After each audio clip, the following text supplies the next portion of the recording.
Sega.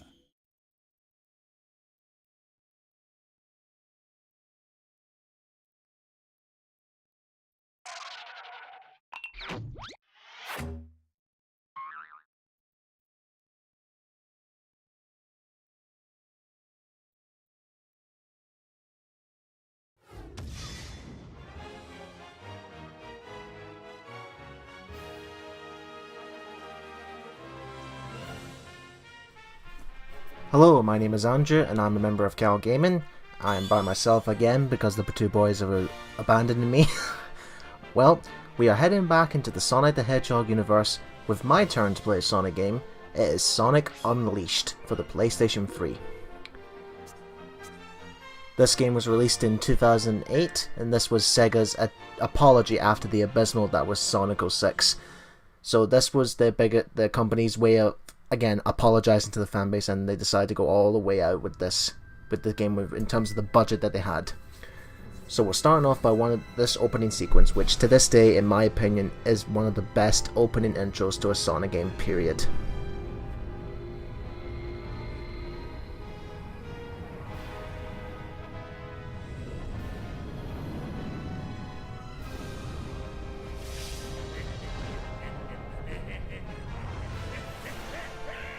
The good old doctor's at it again.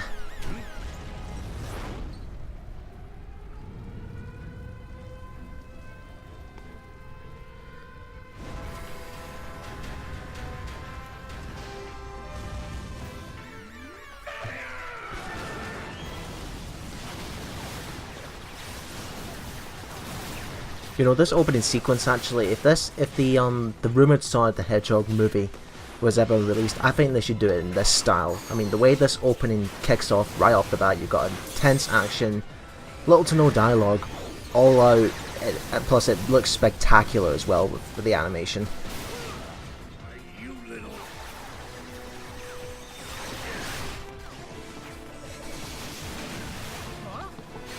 You know, with all these bullets that Eggman's firing, you're gonna wonder where he gets all the budget for all this.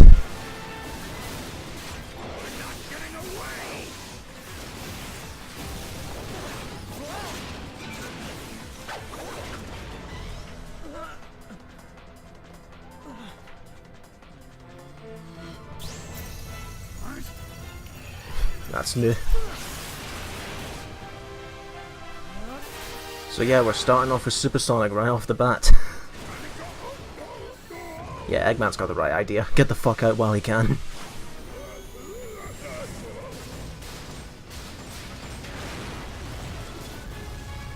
And look at that, look, the entire ship destroyed because of one shiny golden hedgehog. But then you're gonna wonder, what the hell are the other Eggman ships firing at besides Sonic?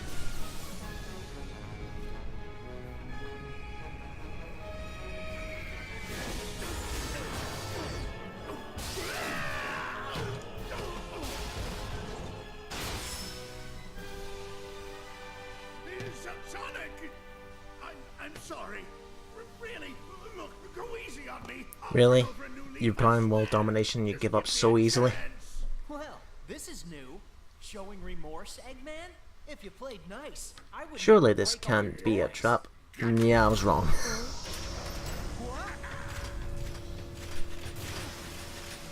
Yes, for once in his sad life, Eggman's managed to capture Supersonic.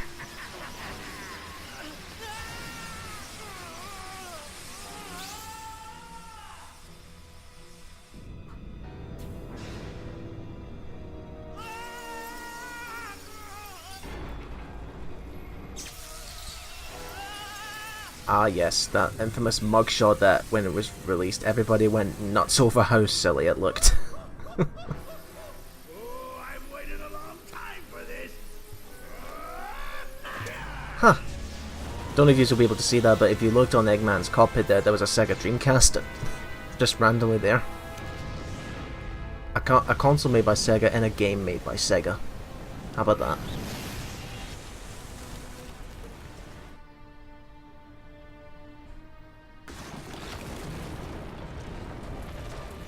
And what's this? He actually managed to shatter the planet. Don't worry people, No casualties. I'm serious, not a single person dies from this event. You thought Man of Steel was bad enough.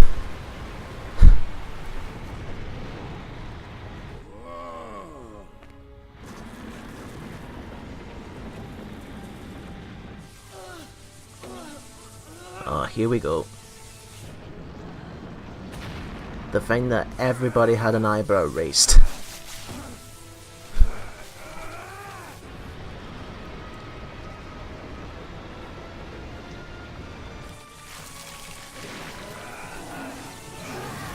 This, ladies and gentlemen, is Sonic the Werehog. Yes, a werewolf-like beast that Sonic transforms into. Who would have thought Sega thought this was a good idea after Sonic 06 and all its problems? A brilliant success!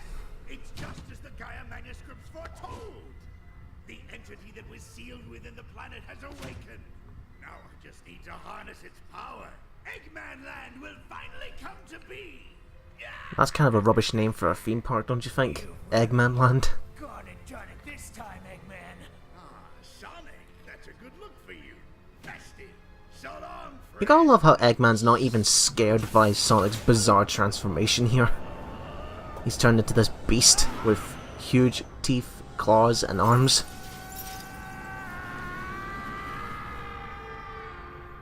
No, don't worry, he'll survive the fall. So off we go with Sonic Unleashed. The game was released on not just the PlayStation 3, but it was also released for the Xbox 360, the Nintendo Wii, and the PS2. Now, the Wii and PS2 were developed by a separate development team, so they were slightly different in terms of gameplay, and the fact that they're missing 2 levels, and the Sun and Moon medal hunting is nowhere as oblivious as it is on the HD version, which is the version I'm playing now. Here's your daytime controls, folks. Learn them. Get used to them. So I'll explain them in detail once we get into actual gameplay. And also, as I said before, in the HD version, in the Sun and Moon medals, you need to collect them in order to unlock the later levels in the game. And the problem is that when you play as daytime Sonic, when you go really, really fast, and the game tells you, oh, you need to slow down and look for these bloody medals, how can you know what they are when you zip right past them? Gonk. The one thing that makes me feel really confused with this whole Werehog transformation is, okay, I get the fur and the hands, but why the hell does his socks and shoes suddenly grow spikes? Huh?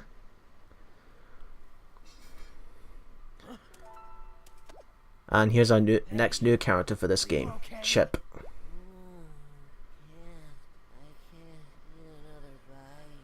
Hey, pull yourself together.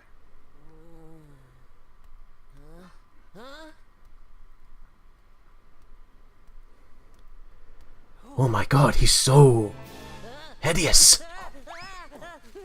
Don't eat me. I taste bad. You okay? Nothing broken? Oh.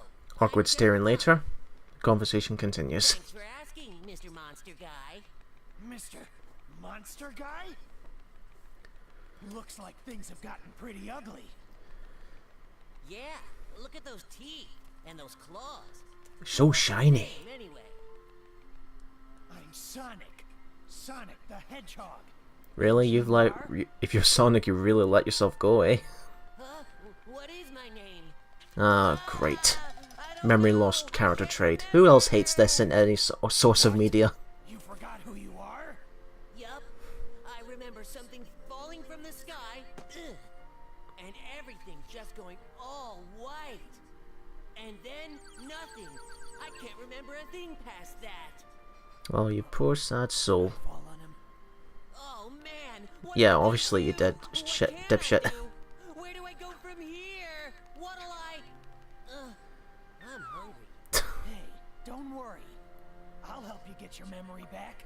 Really? You mean it? Absolutely. I don't know what type of creature Chip is supposed to be, actually. He doesn't look like a... Oh, thank you. You're the best, No, he doesn't look like a dog, which I originally thought he was back in 2008, but nah. I don't think they classify what type of species he is, as of now.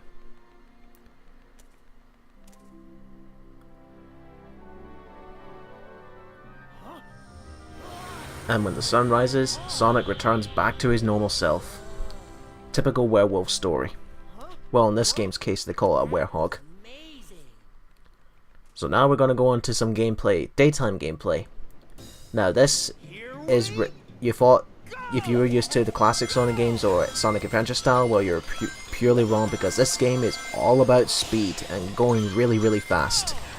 On the bottom of the screen is your rain energy. That is where you refill your boost gauge. This is essentially your boost gauge. To refill it, you collect rings. And there's an upgrade system where you can upgrade the speed of your character, but also the rain energy. And the longer you have, the longer you'll be able to boost. To boost, you hold down the square button, and then you get instant speed access. To do the homing attack, instead of pressing the X button twice like in the previous games, you have to jump with the X button and then press the square button when the targeted reticule appears. It's not so bad at first, but once you get a certain upgrade later on, it becomes way too much of a problem, which I'll explain later on when we get the required upgrade. Unlike the previous games, you're ranked based on your performance on the stage, with the highest being the S rank. That menu there was your XP meter, which you get by defeating enemies, which are the little yellow diamond shapes. You can use that XP to spend it on, like I said before, for Sonic, he can increase his speed or his rain energy. For the Werehog, this includes combat moves, his strength, his life, the Unleash bar, and the shield icons, which allow you to guard certain enemy attacks. What do you figure that was all about? The hair and those arms and look at the Chaos Emeralds. So, is this what you usually look like? Well, duh. Yeah, this is the real me. Pretty cool, huh? Huh? Where'd you go? Look at that face. Looks good, don't it? That there chocolate chip cream Sundae Supreme is the pride of the city. The whole world can come tumbling down, but they'll still like This game really has a really good emphasis on food in this game. I mean, this cutscene alone is not the only time you get interested in food. Food is also part of a gameplay mechanic where you can actually, in the hub worlds, you can actually go up to the stores and buy some food that you can give to either yourself or Chip. When you give them to Sonic, depending on what type of food it is, you'll get a certain amount of XP. Like, for example, let's say you buy a can of fizz, or orange fizz from this place. You can get like 10 XP, where if you compared to if you buy a chili dog, which is Sonic's favorite food, you'll get like 30 XP. Look for somebody who knows you, Chip. And then, yes, as you can see from the background, all the hub worlds and the levels are based on real-life locations, with this one being based on the Greek islands of Mykonos, Now, what do you say we which start looks asking beautiful, around by the and way. see if anybody here knows you? Okay. Like, this would be a nice, good place for a holiday, actually, with it being crisp white and the seaside and all that. Now, these are your hub worlds. What I'll be doing while showing off the hub worlds is collecting Sun and Moon medals that I know that I need to get a certain amount in order to progress through the game. They're not optional. The first 100 odd of each Sun and Moon medal are completely mandatory. It's when you get to the last level that they become optional, that you can go back and collect more. So that was the town. We are now heading into the next hub world, which is the level select, basically. Now, the difference in here is that Sonic is daytime Sonic is slowed down in the town stages, but in these particular hub worlds where you can select the levels, his speed is exactly the same speed as we play through the stages.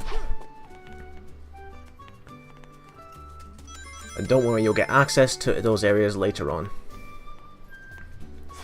So now we're off to the first stage, Windmill Isle.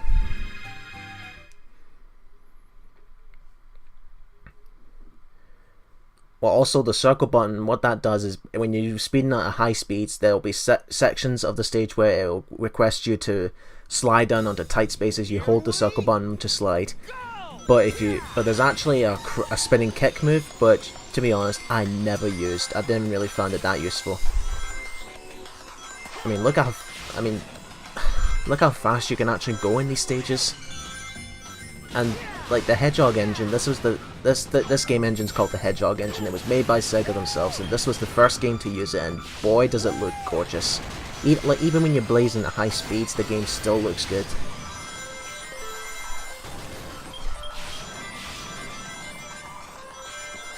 Ironically, this is not the first Sonic game to use the boost feature. This is the first time they used it in 3D, but the first time they actually used it was the Sonic Rush for the Nintendo DS, which came out in 2005. It was for the DS, and it was just essentially a 2D side-scrolling, but with emphasis on the boost. This is the first time they used it in 3D.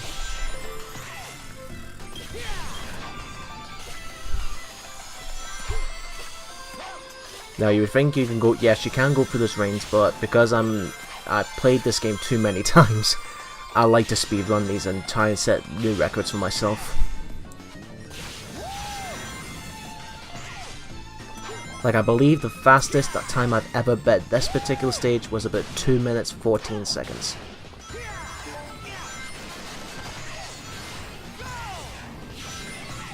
So that's all you gotta do for the day stages. Go as really fast as you can, have nice reflexes to get to the high routes, which will take you to shortcuts through the levels, and get from point A to point B.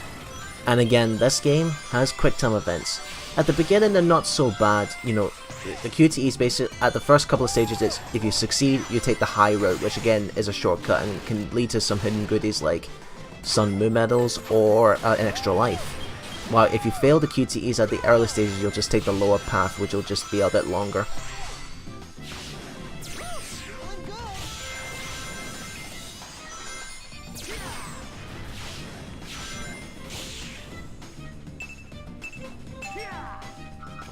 This game has a fantastic soundtrack, by the way. Windmill Isle Act 2 is one of my favourites. And there's the goal line right there. Let's see what rank I got. 2 minutes 20. There we go. S rank, the highest in the game. It's shiny platinum colours. And as I level up my rain energy, I'll see you in the next part, folks.